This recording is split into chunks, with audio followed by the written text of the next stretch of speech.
November 24th, 1971, a quiet man boarded Northwest Orient Flight 305.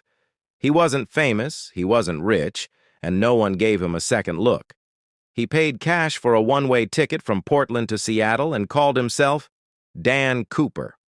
Witnesses described him as a well-dressed businessman, around 6 feet tall, calm and polite, wearing a dark suit, a black tie, and sunglasses. After taking his seat, he ordered a bourbon and soda, lit a cigarette, and seemed completely ordinary. But inside his briefcase was a plan that would become one of the greatest unsolved mysteries in American history. The flight had been in the air for only a short time when Dan Cooper quietly called over a flight attendant. Her name was Florence Schaffner. At first, she thought he was simply flirting. She smiled and slipped the folded note into her purse without reading it. Cooper looked at her completely calm, then leaned forward and quietly said, "Miss, you'd better look at that note." She unfolded the paper. It contained only a few words. "I have a bomb." Cooper slowly opened his briefcase. Inside were red cylinders, wires, and what appeared to be a battery. Whether it was real or not, no one could say. But in that moment, no one was willing to take the risk. Flight 305 was no longer an ordinary flight. It was now a hostage situation at 30,000 feet.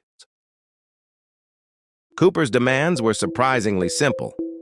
$200,000 in $20 bills, 4 parachutes, and a fuel truck waiting in Seattle. He wasn't shouting.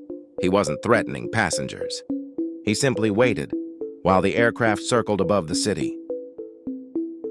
Below them, the FBI, local police, and airline officials raced against the clock. They gathered the money, located 4 parachutes, and prepared for a landing unlike anything America had ever seen.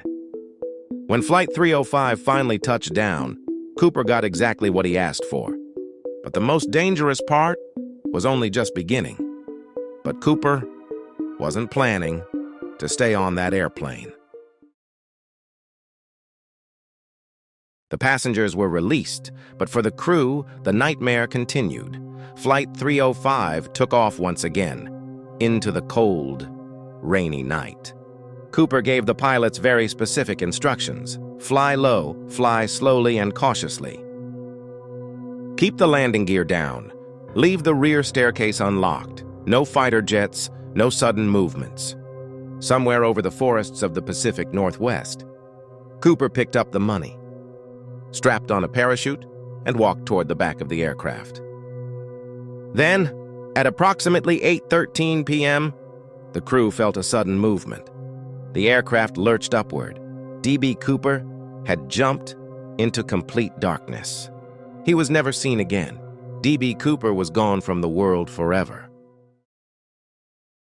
When Flight 305 landed safely, D.B. Cooper was gone. The FBI immediately launched one of the largest manhunts in American history.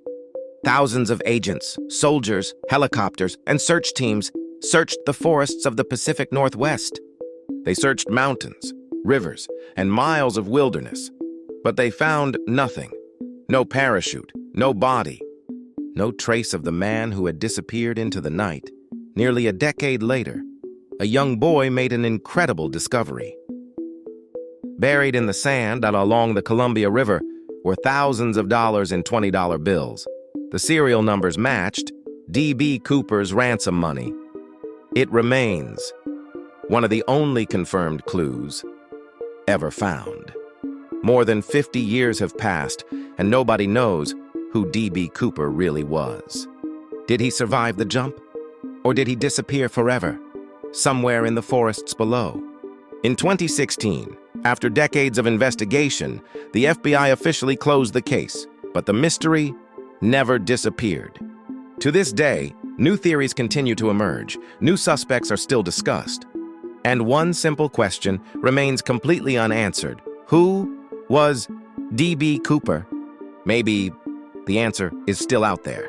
Subscribe for more untold history.